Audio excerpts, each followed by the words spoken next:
कि भारतीय जनता पार्टी अपनी बैठक कर रही है। बैठक में अपने जो शेष प्रत्याशी हैं उनका चयन करना है, अपना कर रहे हैं। किस तरह की तैयारी पे सर चर्चा हुई मुख्यमंत्री? चुनाव के संबंध में तमाम सीटों पे चर्चा हुई और कार्यक्रमों के संबंध में क्या क्या कार्यक्रम कैसे कैसे लगेंगे क्या है, उसी पे चर्चा हुई। सर क्या लगता है सूची जो बची हुई सूची है जो प्रत्याशियों की वो कब तक जल्द ही जारी हो जाएगी सूची। सर राहुल गांधी प्रधानमंत्री पे तंज कस रहे हैं, वो कह रहे हैं कि राजा की जान ईवीएम में बसती है, इसको किस तरह से देख रहे हैं? वो लोग जान गए हैं कि चुनाव के बाद हम लोग क्या बोलेंगे। वो समझ गए कि सरकार तो बनी नहीं, हम लोगों को हारना है, तो इस नाते पहले से ही रट लगाए हैं। जब वो चुनाव जीते तब तो ईवीएम खराब नहीं थी। हारते हैं तो खराब है, जीतते हैं तो अच्छा है। वो जहां से चुनाव जीते ईवीएम से नहीं जीते हैं, तो वहां ईवीएम नहीं काम, वहां खराब कर दी गई। तो ये विपक्ष के लोगों की चाल है और कुछ नहीं। इसके साथ राहुल गांधी कह रहे हैं कि जो सरकारी एजेंसियां हैं, ईडी, सीबीआई, आयकर विभाग, इन सब जो है दबाव बना रही है। ये इसका शक्ति के रूप में प्रयोग किया जा रहा है, भाजपा इसका शक्ति के रूप में प्रयोग कर रही है विपक्ष को दबाने में। इसको किस तरह से देखते हैं? 350 करोड़ रुपए में निकल रहे हैं, तो ईडी स्वतंत्र एजेंसी अपना काम कर रही है, उससे राजनीति से क्या लेना देना है। सर चुनावी बॉन्ड को लेकर कांग्रेस लगातार भाजपा पर 800 करोड़ से ज्यादा रुपए मिले। देखिए, अब कांग्रेस पार्टी जो बात कह रही है, चुनावी बांड है क्या? चुनावी बांड जो पैसा देता है वो जब अपना लेखा जोखा प्रस्तुत करता है तो वो दाखिल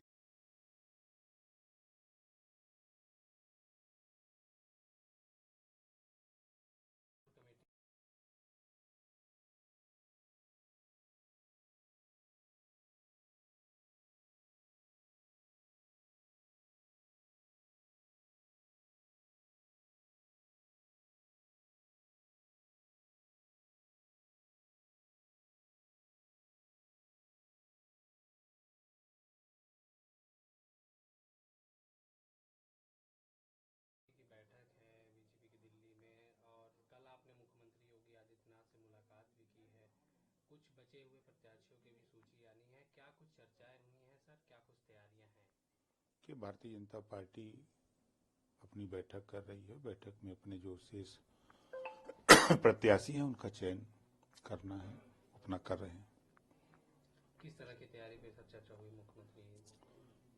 चुनाव के संबंध में तमाम सीटों पे चर्चा हुई और कार्यक्रमों के संबंध में क्या क्या कार्यक्रम कैसे कैसे लगेंगे क्या है, उसी पे चर्चा हुई।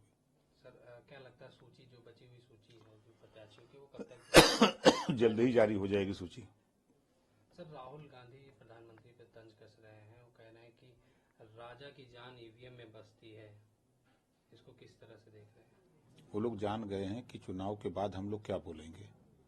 वो समझ गए कि सरकार तो बनी नहीं, हम लोगों को हारना है, तो इस नाते पहले से ही रट लगाए हैं।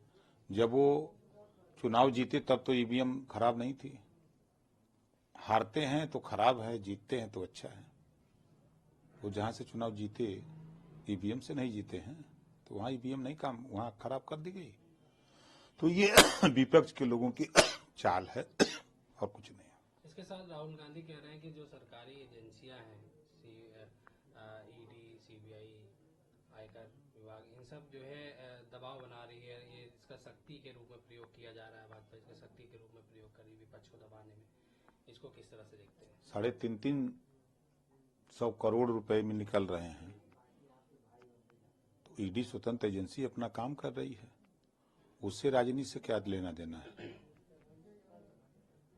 सर चुनावी बॉन्ड को लेकर कांग्रेस लगातार भाजपा पर 800 करोड़ से ज्यादा रुपए मिले।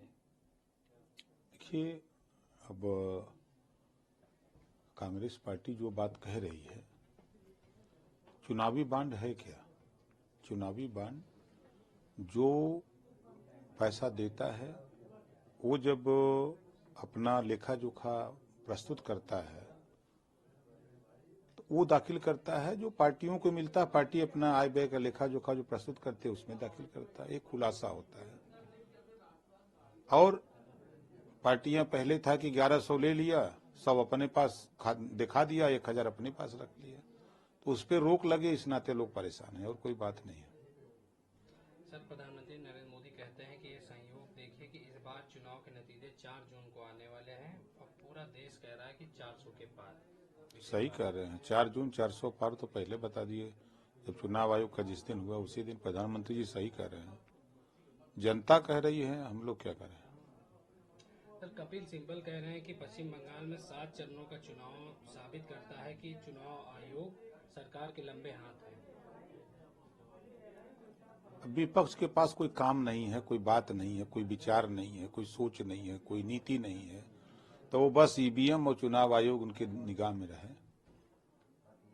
सर, समाजवादी पार्टी के राष्ट्रीय अध्यक्ष अखिलेश यादव भारत जोड़ो न्याय यात्रा की तारीफ कर रहे थे कल, और सर उसके साथ साथ में जो कल महाराष्ट्र में जो उनका समापन था भारत जोड़ो न्याय यात्रा का, उसमें अखिलेश यादव शामिल नहीं दिखाई दिए, किस तरह अब से उनका विषय क्यों नहीं गए तो वो बता सकते हैं, उनके योजना से हम लोगों से क्या मतलब है। इंडिया गठबंधन को आप किस तरह से देखते हैं लोकसभा चुनाव? कोई मतलब नहीं है, कहीं लड़ाई नहीं है, रिजल्ट आएगा, आप देखिएगा 4 जून को 400 पार, इंडिया गठबंधन सब गंगा उस पार। समाजवादी पार्टी के राष्ट्रीय अध्यक्ष अखिलेश यादव कह रहे हैं कि पीटीए भारी पड़ेगा एनडीए पे। तो वो तो काहे दिक्कत है, 4 जून आ ही रहा है नजदीक, अब तो ऐलान हो ही गया है, तो टाइम आ ही रहा है, 4 जून को देख लेंगे, सब लोग देखेंगे, पूरा देश पूरी दुनिया देखेगी। जदयू नेता खालिद अनवर कहते हैं कि बिहार में सीए लागू नहीं होगा, सीएनआरसी लागू नहीं होगा। वो पूरे देश के लिए लागू हुआ है, प्रदेश सरकार से कोई मतलब ताल्लुकात नहीं है। जो सीए लागू हुआ है वो पूरे देश के लिए लागू हुआ है। जो एनआरसी की बात कर रहे हैं उस पर कोई चर्चा नहीं है।